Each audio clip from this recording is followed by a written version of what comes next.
ഏവർക്കും വൃന്ദാവനത്തിലേക്ക് സ്നേഹപൂർവ്വം സ്വാഗതം.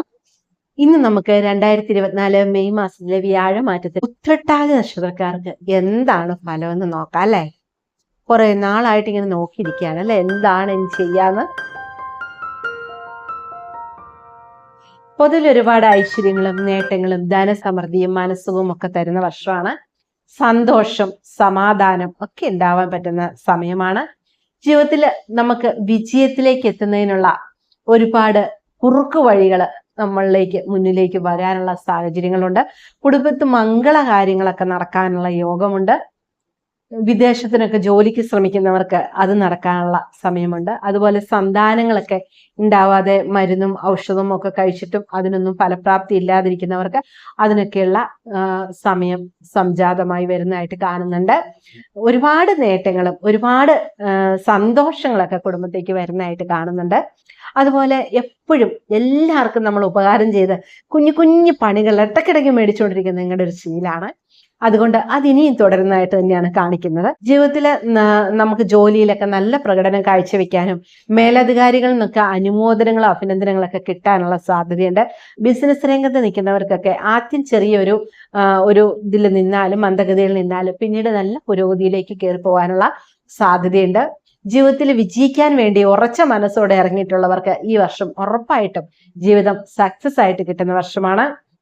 മാനസികമായ ഉല്ലാസങ്ങളിലൊക്കെ ചെന്ന് ആടാനും അതിനോടൊക്കെ അനുബന്ധിച്ച് ജീവിതത്തിന്റെ നല്ലൊരു കാഴ്ചപ്പാടി നോക്കിക്കാണാനും പറ്റുന്ന വർഷമാണ്. ഒരുപാട് സന്തോഷങ്ങൾ ലൈഫിൽ ഉണ്ടാവാനുള്ള യോഗമുണ്ട്. കുടുംബാംഗങ്ങളുമെല്ലാം ആയിട്ട് ഒത്തുചേരാനും അല്ലെങ്കിൽ നമുക്ക് സന്തോഷം അനുഭവിക്കാനും ഒക്കെ പറ്റുന്ന സമയമാണ്. മാനസികമായിട്ട് എന്തെങ്കിലുമൊക്കെ വിഷമങ്ങളൊക്കെ അനുഭവിച്ചുകൊണ്ടിരുന്നവർക്ക് അതിൽ നിന്നെല്ലാം ഒരു മാറ്റം വന്ന നല്ലൊരു സൂര്യോദയം പോലെ ഒരു തെളിച്ചം വരുന്ന സമയം തന്നെയാണ്. അതുപോലെ തന്നെ പ്രിയങ്കരങ്ങളായ അമൂല്യങ്ങളായ ഒരുപാട് മുഹൂർത്തങ്ങൾ നമ്മുടെ ലൈഫിൽ കൂടി ഈ വർഷം കടന്നു പോകാനുള്ള സാധ്യത തള്ളിക്കളയാൻ പറ്റില്ല. ഇങ്ങനെയൊക്കെ ആണെങ്കിലും രോഗാവസ്ഥകളൊക്കെ വർദ്ധിക്കാനും പെട്ടെന്നുള്ള രോഗാവസ്ഥകളോ വീഴ്ചകളൊക്കെ ഉണ്ടാവാനുള്ളയും സാധ്യതയുണ്ട്. മാനസികമായിട്ട് എപ്പോഴും നമ്മൾ സന്തോഷത്തോടെ ഇരിക്കാൻ ശ്രമിക്കുക. ജീവിതത്തിന് എപ്പോഴും പോസിറ്റീവായിട്ട് കാണുന്നത് കൊണ്ട് തന്നെ നിങ്ങൾക്ക് ഇതിനെല്ലാം തരണം ചെയ്യാൻ പറ്റും. എന്നാലും മനസ്സിൽ ഒരുപാട് സങ്കടങ്ങൾ ഉണ്ടാവുന്ന അവസ്ഥകളും ഉണ്ടാവാനുള്ള സാധ്യതയുണ്ട്.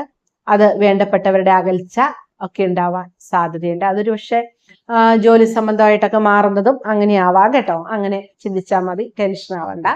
ഇങ്ങനെയൊക്കെ ആണെങ്കിലും ശത്രുഭയം, രോഗഭയം, അതുപോലെ തന്നെ ദുഃഖങ്ങളൊക്കെ നമ്മളിങ്ങനെ പിന്തുടരുന്നതായിട്ട് നിങ്ങൾക്ക് ഫീൽ ചെയ്യുന്നുണ്ടാവും.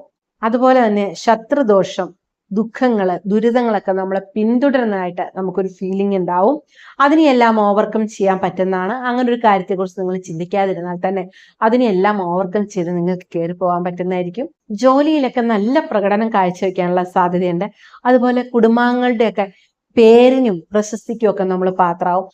കുഴപ്പമില്ല കേട്ടോ, അവര് വളരെ നല്ല ഇതാണ് എന്നൊക്കെ നമ്മളെ കുറിച്ച് അനുമോദനങ്ങളൊക്കെ കിട്ടാനുള്ള സാധ്യതയുണ്ട്. എന്നാൽ അതിൽ തന്നെ നമുക്ക് സങ്കടകരമാവുന്ന രീതിയിൽ കുറ്റപ്പെടുത്തൽ കേൾക്കേണ്ടതായിട്ട് വരാനുമുള്ള യോഗമുണ്ട് കേട്ടോ. അതും നമുക്ക് നിഷേധിക്കാൻ പറ്റില്ല. ഇങ്ങനെയാണെങ്കിലും ബന്ധുജനങ്ങളൊക്കെ ആയിട്ടുള്ള ഒരു യോജിപ്പിനൊക്കെ ഇടയ്ക്കൊരു ഭംഗം വരാനുള്ള സാധ്യതയുണ്ട്.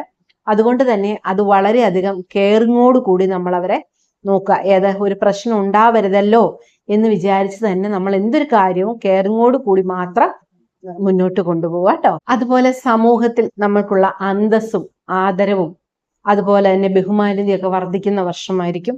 പൊതുവിൽ നമ്മുടെ ശ്രേയസ് ഒന്ന് ഉയരുന്ന സമയമായിരിക്കും.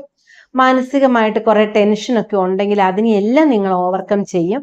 രോഗാവസ്ഥകൾ ഉണ്ടാവാതിരിക്കാൻ പ്രത്യേകം ആരോഗ്യ കാര്യങ്ങളിൽ കെയറിങ് ഉണ്ടാവണം. ഇല്ലെങ്കിൽ ഈ നേട്ടങ്ങളെയെല്ലാം ഒറ്റയടിക്ക് നമുക്ക് കോട്ടങ്ങളാക്കി കൈത്തരുന്ന ഒരു സമയം കൂടിയാണ്. അതുകൊണ്ട് കൃത്യസമയത്ത് ഫുഡ് കഴിക്കുക, കൃത്യസമയത്ത് ഉറങ്ങുക, ആരോഗ്യ കാര്യങ്ങളിൽ ഒരു വീഴ്ചയും വരുത്താതെ നന്നായി കെയർ ചെയ്യണം കേട്ടോ. അപ്പൊ ഇത്രയും സമയം എന്നോടൊത്ത് വൃന്ദാവനത്തിൽ സഞ്ചരിച്ച നിങ്ങൾക്ക് ഏവർക്കും സ്നേഹത്തിന്റെ ഭാഷയിൽ നന്ദി, നമസ്കാരം.